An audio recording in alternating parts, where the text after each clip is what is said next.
The weather can often be unpredictable this time of year. So on those warm days, make sure you're out doing your soil prep. But on those colder days, it's time to settle in and start thinking about what you're going to be planting out in your garden. And you can do that in a couple of different ways. There are several options as to how to go about planting your garden. One of those being starting your own transplants early.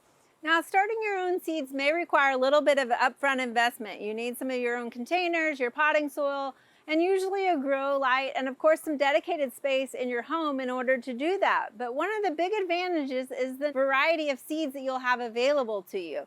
So you're going to have a wider variety of plants that you can actually start versus what you might find later on growing at the garden center.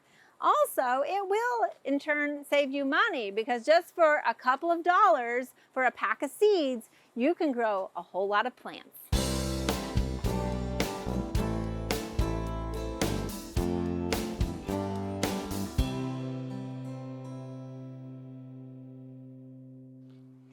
Another option for planting your plants is to direct sow your seeds. And that means basically we're planting the seeds straight out into the garden. There's a couple of benefits to this. It allows the plant to get established without having to worry about transplant shock as you move it from where you've been growing it to out in the new environment. So it allows it to kind of get used to and acclimate as it's growing and establishing itself. Now the drawback is that they are very small, so they can wash away. And you also have to be very vigilant about making sure and checking on them because as they start to develop, they just have a small root. So you're going to have to make sure that they have moisture as they develop. Now, it's not too early. Go ahead, get your cool season crops out there, such as your leaf lettuce and spinach. You can go ahead and plant that early because they are cool season crops. But also there are some warm season crops that you can direct sow, such as some of your squashes and okra and corn later on in the season.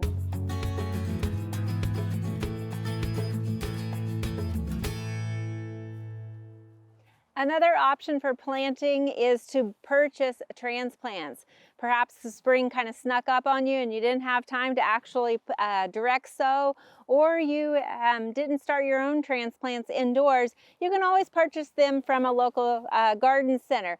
The nice thing about using transplants is it sort of gives you an instant gratification because they are usually about 4 to 6 inches tall when you purchase them. So by putting them out in the garden, you're going to have that nice look already of a plant being established there.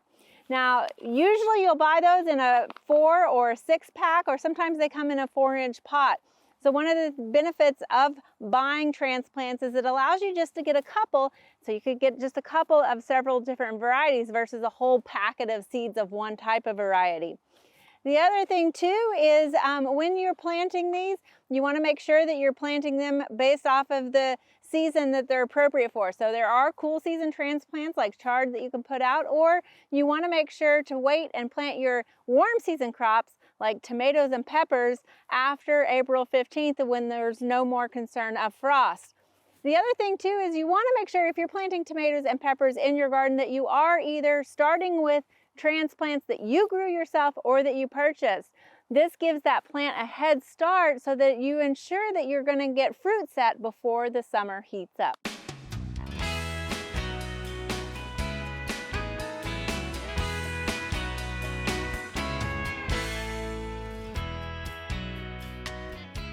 We hope you enjoyed this video as part of our Oklahoma Gardening YouTube channel. You can also find even more videos on the OK Gardening Classics YouTube channel. And join us on social media for great gardening tips, photos, and discussion.